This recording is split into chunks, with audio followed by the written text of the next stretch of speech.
Good morning बच्चों। आज हम लोग व्याकरण में शुरू करते हैं पाठ 9 संज्ञा के विकार, लिंग, वचन और कारक। ध्यान दीजिए बच्चों, संज्ञा एक विकारी शब्द है। इसमें लिंग, वचन और कारक के विकार उत्पन्न होता है। क्या होता है? विकार उत्पन्न होता है, जिससे इसके रूप में परिवर्तन आ जाता है। जिससे इसके रूप में क्या होता है बच्चों? परिवर्तन आ जाता है। लिंग का अर्थ, अब ध्यान दीजिए बच्चों, लिंग का अर्थ, लिंग का क्या अर्थ है बच्चों?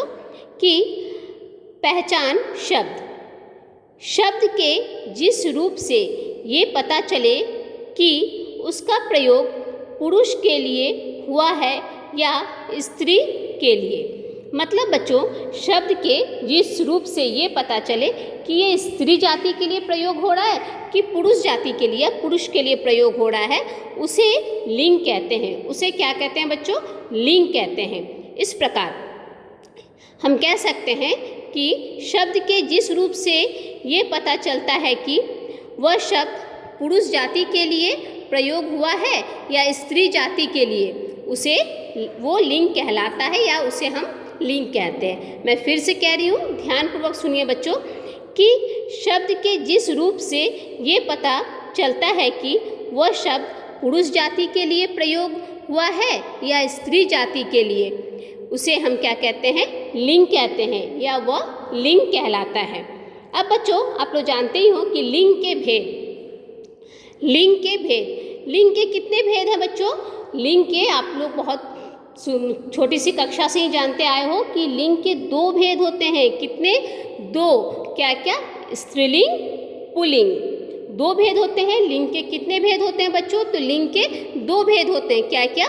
पुल्लिंग और स्त्रीलिंग। अब हम लोग जानेंगे बच्चों कि पुल्लिंग किसे कहते हैं। तो बच्चों, जो संज्ञा शब्द पुरुष जाति का बोध कराएं, मैं फिर कह रही हूँ, ध्यान दीजिए, जो संज्ञा शब्द पुरुष जाति का बोध कराएं उन्हें पुल्लिंग कहते हैं। उन्हें क्या कहते हैं बच्चों? पुल्लिंग कहते हैं। मैं फिर कह रही हूँ, ध्यानपूर्वक सुनिए, जो संज्ञा शब्द पुरुष जाति का बोध कराएं उन्हें पुल्लिंग कहते हैं। जैसे लड़का, लड़का क्या है बच्चों? अगर कोई आपको बोले कि लड़का, तो पता चलता है ये पुरुष जाति के लिए, ये पुरुष है।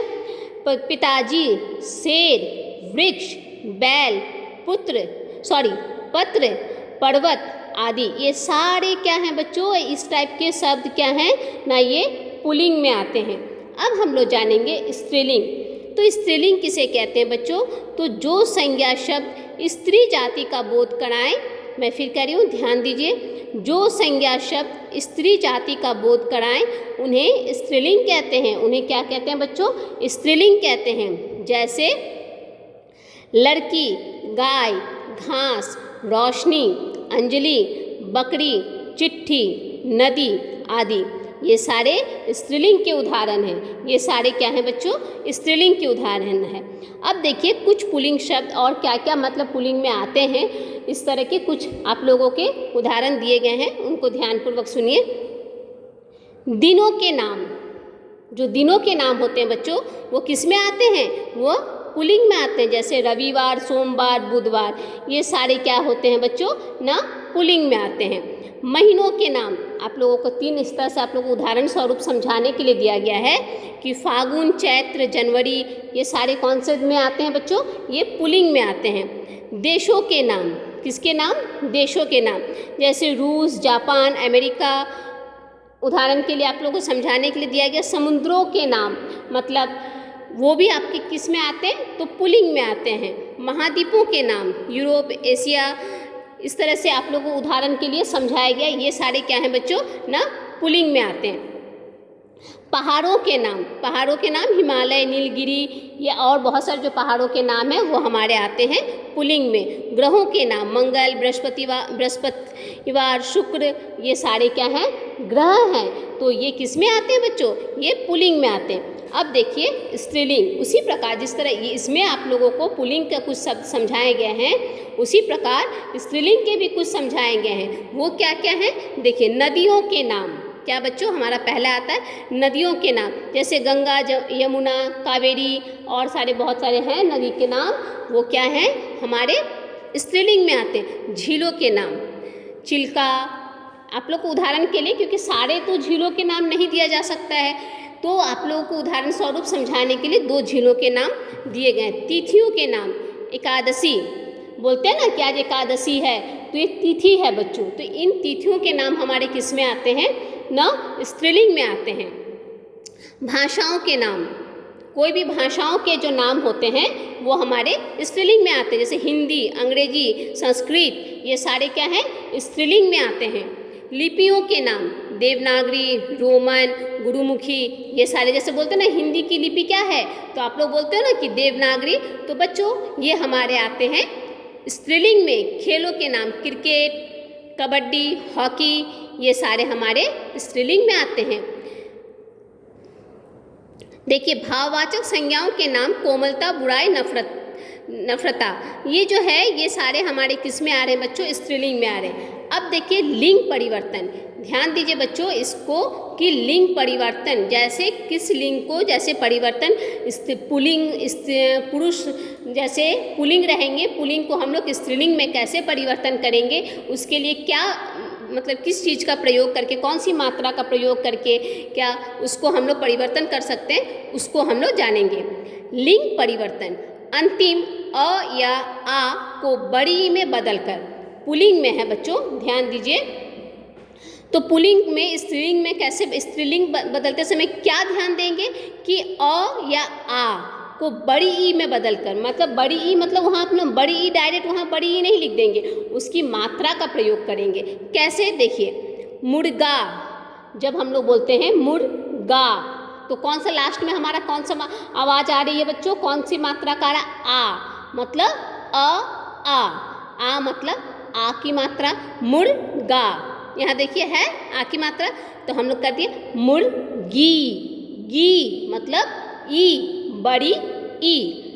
पुत्र, पुत्र, जैसे यहाँ पे आ रहा है पुत्री, फिर हम लोग करें ई मतलब बड़ी, वहाँ यहाँ हम लोग डायरेक्ट तो बड़ी ई नहीं लिख देंगे कि पुत्री मतलब पू में ऊ की मात्रा, प में ऊ की मात्रा और बड़ी ई, नहीं, पुत्री में हम लोग करेंगे प में ऊ की मात्रा, त में बड़ी की मात्रा दे देंगे, तो हमारा वो लिंग परिवर्तन हो गया, मतलब पुल्लिंग से स्त्रीलिंग में।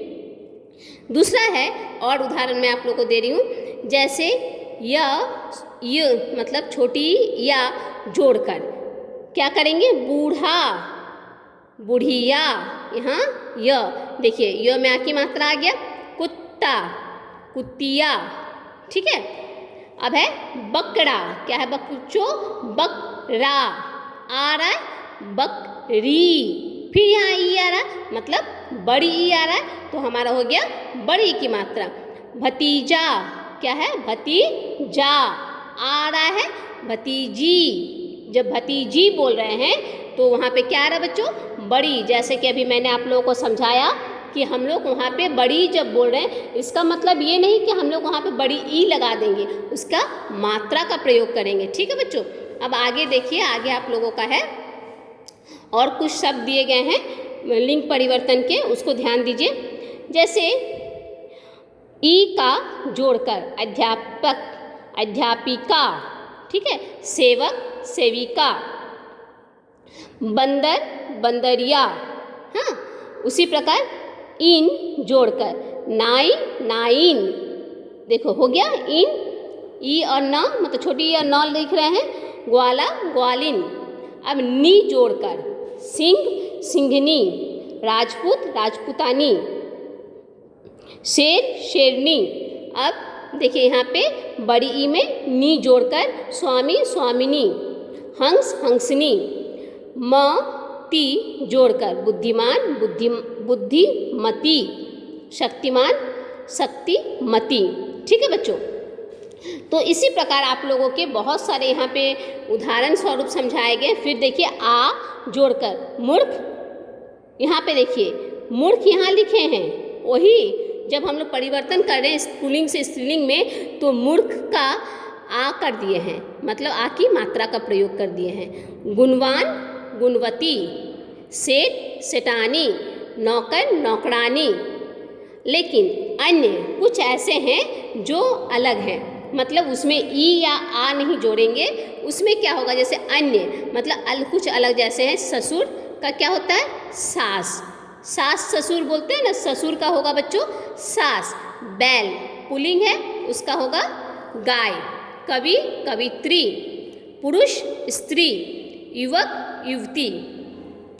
अब जानेंगे बच्चों वचन का अर्थ। अब हम लोग जानेंगे वचन का अर्थ। वचन का अर्थ बच्चों संख्या। वचन की पहचान संज्ञा, सर्वनाम, विशेषण और क्रिया की संख्या का पहचान कराना है। मतलब वचन का मतलब काम क्या है बच्चों, वचन से हम लोगों को किस चीज़ का पता चलता है, तो वचन से संख्या, मतलब जब बोलेंगे कलम तो हमें पता चलेगा वहाँ एक वचन है, एक कलम है। जब हम लोग बोलेंगे वहाँ कई सारी कलमें रखी, मतलब कई सारी रखी हुई हैं कलम, तो वहाँ पे सारी का भी हम लोग यूज़ कई सारी, मतलब बहुत सारी कलमें रखी हुई हैं, तो बहुवचन होगा। किताब जब बोल देंगे कि किताब, देखो वहाँ पे एक पुस्तक, वहाँ पे एक किताब रखी है, तो हमें पता चलेगा कि वहाँ एक किताब रखी है, या वहाँ देखो किताब रखी हुई है, मतलब वहाँ एक किताब रखी हुई है। लेकिन अगर हम लोग बोलेंगे वहाँ किताबें रखी हुई हैं, तो हमारे जहन में ये बात आएगी किताबें मतलब बहुवचन। तो बच्चों वचन का अर्थ संख्या। संख्या, वचन की पहचान संज्ञा, सर्वनाम, विशेषण और क्रिया की संख्या की पहचान कराना है। संज्ञा, सर्वनाम, विशेषण व क्रिया के जिस रूप से संख्या का बोध हो उसे हम कहते हैं, उसे हम क्या कहते हैं बच्चों, न वचन कहते हैं। जैसे वचन से पता चलता है कि वह व्यक्ति या वस्तु एक है या एक से अधिक है, एक है या एक से अधिक है। वचन के भेद, आप लोग जानते ही हो कि वचन, आप लोग छोटी सी कक्षा से पढ़ते आ रहे हो, बहुत दिन से पढ़ रहे हो कि वचन के कितने भेद हैं बच्चों, तो वचन के भी दो भेद हैं। जैसे लिंग के दो भेद होते हैं, स्त्रीलिंग और पुल्लिंग, उसी प्रकार वचन के दो भेद होते हैं। दो भेद क्या क्या, एक वचन बहुवचन। क्या होता है बच्चों, एक वचन बहुवचन। जैसे अब हम लोग जानेंगे कि एक वचन किसे कहते हैं। एक वचन किसे कहते हैं बच्चों, तो एक वचन मैंने अभी बताया आप लोगों को कि हिंदी में वचन के दो प्रकार होते हैं। आप लोग ये भी लिख सकते हो कि हिंदी में वचन के दो प्रकार होते हैं, या आप लोग अगर ये भी बोलोगे कि वचन के दो भेद होते हैं तो कोई गलती इसमें नहीं है। तो अब जानेंगे बच्चों एक वचन। एक वचन किसे कहते हैं, तो शब्द के जिस रूप से उसकी केवल एक संख्या का बोध हो उसे एक वचन कहते हैं। मतलब शब्द के जिस रूप से उसकी केवल एक संख्या, मतलब मैंने अभी आप लोग को उदाहरण में बताया कि अगर एक संख्या का बोध हो, जैसे अभी मैंने आप लोगों को लिंग के बाद बताया कि उससे पता चलता है, तब पता चलेगा कि वो एक वचन है। शब्द के जिस रूप से उसकी केवल एक संख्या का बोध हो उसे एक वचन कहते हैं। जैसे कुत्ता, लड़का, लड़की, माला, नदी, चिड़िया आदि, ये सारे क्या हैं बच्चों, ना एक वचन है। अब हम लोग जानेंगे बहुवचन के बारे में, ठीक है बच्चों। अब देखिए बच्चों बहुवचन, बहुवचन किसे कहते हैं उसको हम लोग जानेंगे कि शब्द के जिस रूप से उसके एक से अधिक अथवा अनेक होने का बोध हो उसे बहुवचन कहते हैं। उसे क्या कहते हैं बच्चों, ना बहुवचन कहते हैं। जैसे कुत्ते, कुत्ते जब बोला जा रहा है मतलब क्या हो रहा है, एक से ज़्यादा हो रहा है, तो वहाँ हो गया बहुवचन। लड़के, लड़का बोलेंगे तो लगेगा एक लड़का, मतलब एक वचन है। लेकिन जब हम लोग बोलेंगे लड़के तो पता चलेगा कि वो बहुवचन में है, मतलब एक से ज़्यादा संख्या में है। उसी प्रकार लड़कियाँ, बच्चों इस चीज़ को ध्यानपूर्वक सुनिए कि लड़कियाँ, लड़कियाँ हम लोग एक वचन में भी बोलते हैं लड़कियाँ और बहुवचन में भी लड़कियाँ। तो लड़की, लड़कियाँ, देखो लड़की हम लोग लड़की बोलते हैं, और यहाँ पे लड़कियाँ जब बोल रहे हैं तो यहाँ पे चंद्र बिंदु का प्रयोग कर रहे हैं। क्या कर रहे हैं बच्चों, लड़की, लड़कियाँ। एक लड़की, वहाँ पे लड़की खेल रही है, तो हम लोग क्या बोल रहे हैं कि वहाँ लड़की खेल रही है, तो वहाँ पे पता चलेगा कि एक वचन है। और जब हम लोग उससे बोलेंगे कि लड़कियाँ,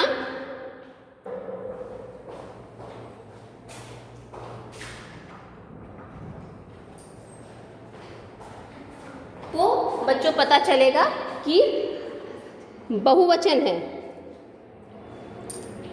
ठीक है बच्चों, तो इससे पता चल जाएगा। और एक चीज़ बच्चों ध्यान दीजिए, यहाँ पे है लड़कियाँ, मालाएं, नदियाँ, चिड़ियाँ। चिड़ियाँ जब बोल रहे हैं बच्चों, इस चीज़ को ध्यानपूर्वक सुनिए कि एक वचन में भी चिड़ियाँ बोलते हैं। क्या बोलते हैं बच्चों? एक वचन में भी चिड़ियाँ बोलते हैं और बहुवचन में भी चिड़ियाँ ही लिखते हैं। लेकिन यहाँ पे हम लोग क्या कर रहे हैं, यहाँ पे हम लोग चंद्र बिंदु का प्रयोग कर दे रहे हैं। जब हम लोग चंद्र बिंदु का प्रयोग कर रहे हैं बच्चों, तो हमें पता चलता है कि वो एक वचन नहीं है, बहुवचन है। इस बात को ध्यान दीजिए बच्चों। जब चिड़िया को आप लोगों को एक वचन से बहुवचन में परिवर्तन करना होगा, तो आप लोगों को चिड़िया का स्पेलिंग जब आप लोग लिखोगे तो उसमें आप लोग चंद्र बिंदु का प्रयोग करोगे। ठीक है, एक वचन से बहुवचन बनाने के नियम। एक वचन से बहुवचन बनाने के नियम। पुल्लिंग और स्त्रीलिंग शब्दों को एक वचन से बहुवचन बनाने के नियम अलग अलग हैं, जो निम्नलिखित हैं। जो क्या है बच्चों? निम्नलिखित हैं। क्या है? पुल्लिंग शब्द। अब देखिए, कपड़ा, कपड़े, एक वचन में है कपड़ा, बहुवचन में है कपड़े। बेटा, बेटे, घोड़ा, घोड़े। अब देखिए, कुछ अन्य शब्दों के रूप में परिवर्तन नहीं होता है, जैसे चित्र, चित्र, भाई, भाई, बहुवचन में भी भाई, माला, माली, माली। ये एक वचन में भी माली है और बहुवचन में भी माली है। अंतिम छोटी या बड़ी के स्थान पर य में चंद्र बिंदु, जैसे मैंने अभी आप लोगों को बताया कि हो जाता है, जैसे रोटी, रोटियाँ, पेटी, पेटियाँ, पड़ी, पड़ियाँ। तो ये क्या हो रहा है, यहाँ पे चंद्र बिंदु का हम लोग प्रयोग कर रहे हैं, य में चंद्र बिंदु का प्रयोग कर रहे हैं। अक्रांत शब्दों के अंतिम में अ को ऐ में चंद्र बिंदु करके। रात, रातें, बात, बातें, पुस्तक, पुस्तकें। तो ये हमारे हुए। अब देखिए बच्चों, हम लोग देखेंगे आगे, अंतिम या छोटी में या के स्थान पर या में चंद्र बिंदु हो जाता है, जैसे चूहा, चूहिया। देखिए यहाँ पे यह है, मैंने अभी आप लोगों को चिड़िया में समझाया ना, कि उसी प्रकार यहाँ पे यह है, यह में आकी मात्रा है चूहा, इसमें भी चूहिया जब कर रहे हैं, लेकिन मात्रा हुई है, खाली ऊपर में हम लोग चंद्र बिंदु दे दे रहे। चिड़िया, चिड़िया लिख के ऊपर में क्या दे दे रहे बच्चों? चंद्र बिंदु दे दे रहे। बुढ़िया, यहाँ पे भी बुढ़िया लिख रहे हैं बहुवचन में। एक वचन में भी बुढ़िया है, बहुवचन में भी बुढ़िया है, लेकिन हम लोग किसका प्रयोग कर रहे हैं बच्चों? चंद्र बिंदु का प्रयोग कर रहे हैं। यहाँ पे है ना, या में चंद्र बिंदु का हो जाता है। ठीक है, अंतिम में ऊ के स्थान पर ऊ ऐ लगा के चंद्र बिंदु हो जाते हैं, जैसे जू, जू, यहाँ पे ए लिख के चंद्र बिंदु। बहु, बहुएं, ए कर रहे हैं, चंद्र बिंदु लगा रहे हैं। अब देखिए, अक्रांत शब्दों के अंतिम में ऐ में चंद्र बिंदु जोड़ते हैं, जैसे धारा, धाराएं, सूचना, सूचनाएं, माता, माताएं, बाला, बालाएं। ठीक है, अब देखिए बच्चों, ये हम लोग आज जाने कि एक वचन, बहुवचन। ठीक है, एक वचन और बहुवचन को हम लोग जाने कि एक वचन से जब हम लोग बहुवचन में परिवर्तन करते हैं, परिवर्तित करते हैं, तो उसके लिए किस स्थान पर, जब किस तरह से उसको, मतलब किस चीज़ का प्रयोग करते हैं। ठीक है बच्चों, आगे के वीडियो में मैं इसी पाठ को फिर दूसरा समझाऊंगी। धन्यवाद।